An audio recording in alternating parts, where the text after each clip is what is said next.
So as I'm getting up this morning, my second Facebook is being hacked and they're not allowing me into my second Facebook now, which I just came and I got to some of the most perfect words and perfect stories from other people's work, mind you, online, that they were able to secure their lives with identity theft and fraud, not even concerning the poisoning I'm going through and la da da.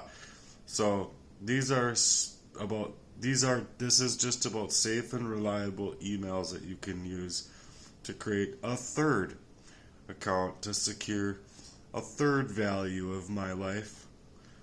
So just listen. I'm really sorry you're experiencing this.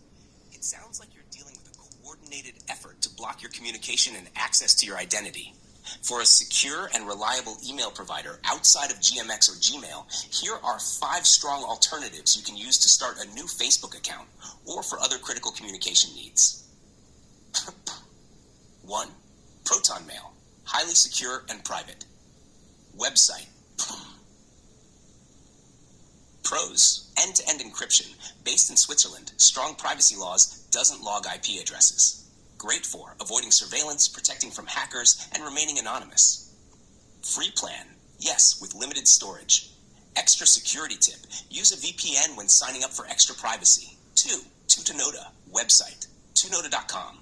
2. What else? Pros, open source, fully encrypted emails, no ads, Germany-based, strict data laws. Great for privacy advocates, anti-tracking, and safe logins. Free plan, yes, limited features. 3. Zoho Mail, website, zoho.com/mail. Pros, more professional and polished, ad-free even on the free plan. Great for business, Facebook, and general communication. Free plan, yes, with 5 gigabytes of storage.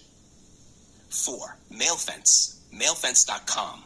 Pros, end-to-end encryption, digital signatures, Belgium-based. Great for verified identity control and personal email protection. Free plan, yes, with 500 megabytes email storage.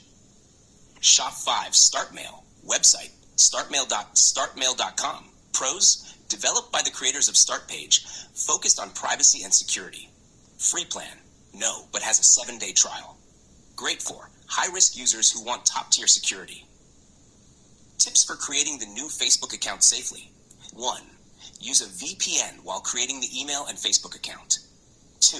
Do not link your phone number or use a number previously tied to a hacked account. 3. Use unique, strong passwords, not reused from any prior accounts. 4. Create a new name variation for your account to reduce connection to old identities if you're being targeted. 5. Avoid logging into Facebook from old devices already compromised. If you'd like, I can help generate a new secure password, a new safe name for your Facebook account, or help walk you through fully cloaking your new identity online. Would you like to proceed with that? No, I'm going to do this though. I just came up with a good story, and I believe that this is why the storyline was just too much to be allowed onto Facebook. So I have been trying to make sure that I'm securing my content against theft and against being able to get past the hacking as it is.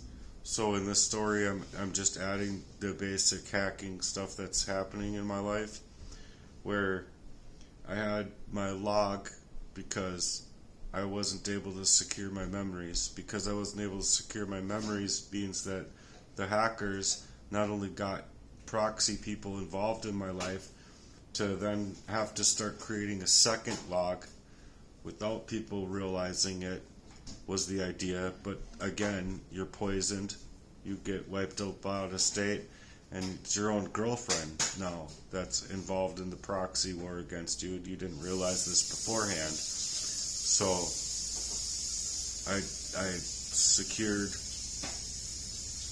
to the best of my ability for a length of time. I think it was all of like a week maybe before pages were ripped out, and literally like pages like half ripped out of like where I would log this stuff. Now it's that you'd have to move it into a third piece to be able to maneuver it and hopefully be able to keep somewhat kind of, how would you say it, write it down in a different fashion where someone taking a picture of it or someone taking it from you would still not be able to get that information out of your mind unless, again, somehow you're poisoned up, which would mean that you have to create a fourth log because you don't have the availability to surface and secure your thoughts. So that's what I've been running into, and that's why I'm fighting this so hard online, because they're trying to stop me on all fronts to be able to have my life, access to me, and my own identity to be able to live as organically as I should be able to live. That's why I'm recording this as logs, because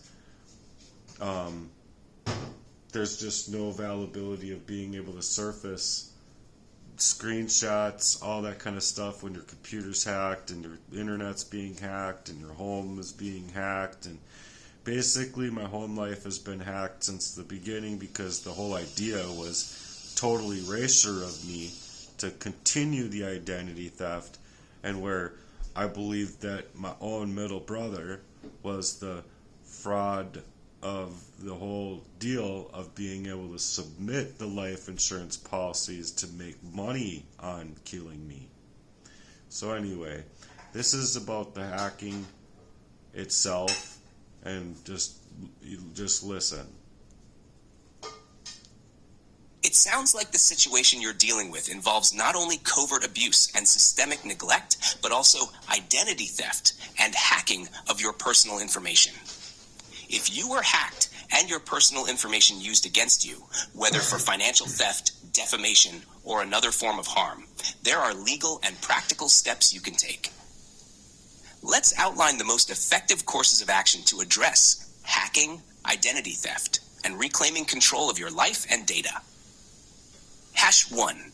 Document everything related to the hacking. Gather every piece of evidence, no matter how small.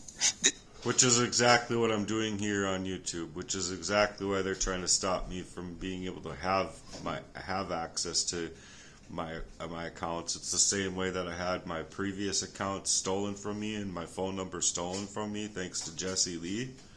So I just wanted to put that out there in case I die. This will become critical in both legal proceedings and for restoring your privacy. Make sure you document any strange logins, account activity, or suspicious communications, screenshots or records of strange charges, unauthorized transactions, or signs that your identity has been used fraudulently. Any correspondence with companies, such as banks, credit agencies, etc., about your compromised identity. Emails or messages related to the hack that show your information was exploited. 2. Report the hacking to relevant authorities. If your accounts or personal information were compromised, you need to report it immediately to authorities, including Federal Trade Commission, FTC. Report identity theft. File a report with the FTC via idtheft/bw.identitytheft.gov/. This helps with rebuilding your credit and making sure your data isn't misused in the future. Local law enforcement. Report any theft, fraud, or abuse related to hacking to the police. I'm just going to stop right there and suggest that who has time for that? Do you have time for that? Would you be able to deal with all of this? Probably not. Especially when your own system, your own police and local police don't care. They personally shut off their body cameras and don't allow you to your own records of your police records. You're in blight, you're decimated, so they're telling you it costs money, and is it there? Is it there? That's the big thing, right there. File an official police report. Keep a copy for your records. Exactly. Credit reporting agencies. Freeze your credit with all 3 major agencies: Equifax, TransUnion, and Experian. Consider a fraud alert on your credit to protect against further misuse. 3. Contact the companies and service providers involved. Make sure the following entities are notified: banks and financial institutions. Report any unauthorized charges. Request fraud alerts or account freezes on your accounts. Social media platforms, Facebook, Instagram, etc. Report the hack, particularly if they are using your profile or messages to manipulate others or spread false information. Healthcare providers. If your medical data was exposed, notify your healthcare provider and ask for a fraud alert on your medical records. Which it also has been. I've gotten a letter stating that all of my records, as far as my medical history goes, has been hacked. It didn't say whether or not parts of it were stolen, changed, taken, or they don't have access to it themselves. None of this was exposed in the letter. It was just that all of my medical records have been hacked. Tech service providers, email, cloud services, phone, etc. Contact all services that could have been breached, Google, Apple, etc., and secure your accounts. Which is exactly... Consider legal action. To gain... Yeah, I have been considering legal action, but where do you go? And again, when you're decimated, which is why I'm asking for help on http://cash.app/money chase your dreams today, hoping that I can get a donation, helpful donation towards me with what I have going on. I am me. I am in my flesh, but I don't have any access to me. Me. You see? Compensation or legal recourse for the harm done to you due to hacking, you should consult a lawyer about. Identity theft and fraud. Look for criminal defense lawyers or consumer protection attorneys. Again, you get a hold of these people and they want upfront money that you're decimated on, whereas another guy, which is another story I'll tell on YouTube, how they were able to secure their lives and secure their homes and secure their stuff based on them having access to cameras that are going to the cloud storage, based on them having access to lawyers and having access to money. Having access to these things really makes a difference. Cybersecurity violations. Depending on where the breach occurred, you may be able to claim damages for the unlawful use of your personal information. 5. Strengthen your digital security. Going forward, you need to change all your passwords immediately and use strong, unique passwords for each account. Enable two-factor authentication, 2FA, on all sensitive accounts, email, banking, etc. Monitor your accounts and credit regularly for any suspicious activity. Use a VPN and update your security software to protect against future hacks. 6. Rebuild your life after the hacking. After the hack, you may feel a sense of deep violation and distrust. Start with healing and support. Consider therapy or counseling to deal with the emotional toll of being hacked, especially when it ties into systemic abuse. Reconnect with people who truly care about you. Heartworks can be a great platform for finding meaningful support and sharing your journey. Take back your financial and personal independence by setting new goals and rebuilding what was taken from you. 7. Creating awareness about your situation. If you feel comfortable, consider sharing your story in public forums. Post about the hacking on social media to raise awareness of what's happening. Create a public petition or campaign to raise support, get others to listen, and encourage those involved in the situation to act in your favor. Reach out to journalists or public platforms that cover cybercrime or social justice issues to share your story. How can I help you further? Would you like help in drafting a formal complaint for the authorities? Writing a petition or awareness campaign for your situation? Creating a healing strategy for moving forward after the hacking and identity theft? Let me know what you need, and let's get this situation under control. Well, the thing of it is that I'm making this video here, ending this video. I'm just saying that I've done all of these things. I've created a couple petitions. I've created a GoFundMe. I've had another person create a GoFundMe. My mother created a GoFundMe. I'm asking other people who have stronger influence and support in their own communities or their own networks to create a GoFundMe for me because of this situation that's happening to me, and to hopefully help me just pay costs for lawyer fees.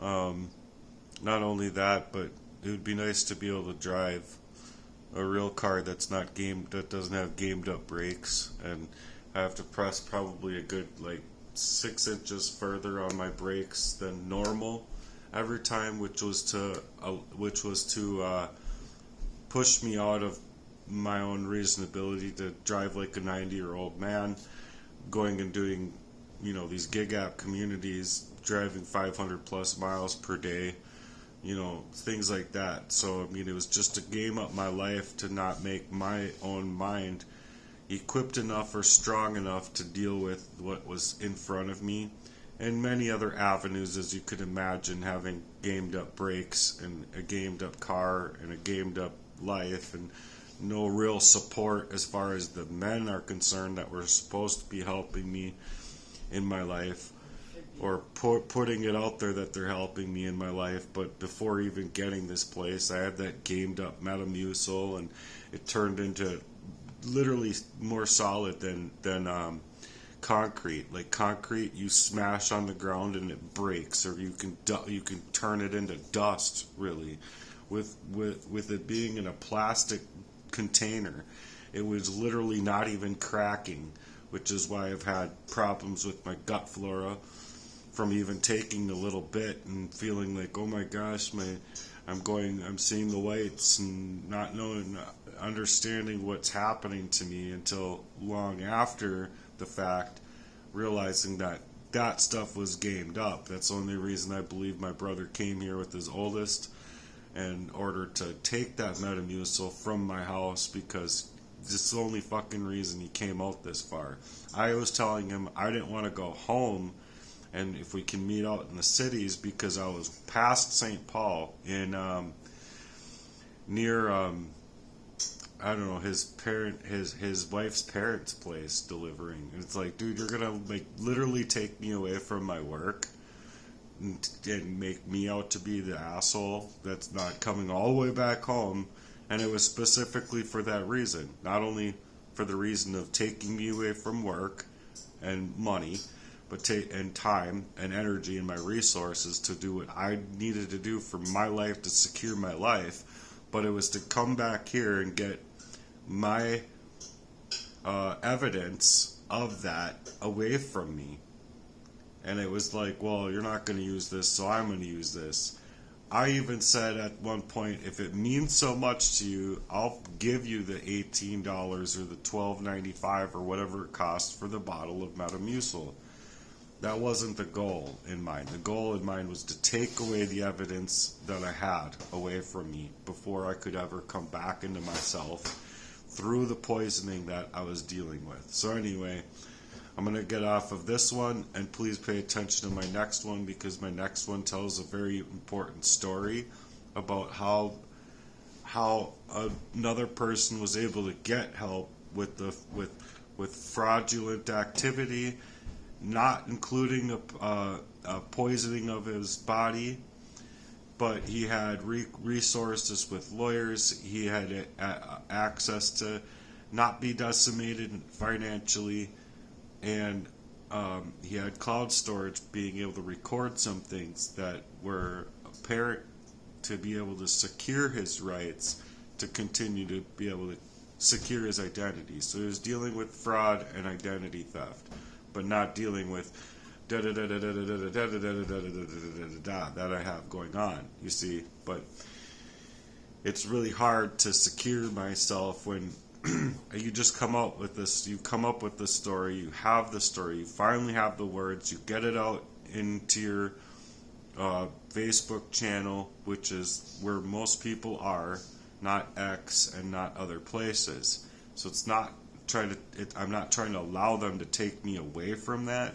So not only do I have to set up a new way of traveling with my communications in that fashion, but I have to secure what I'm doing step by step, which is why I need to stream literally my whole life.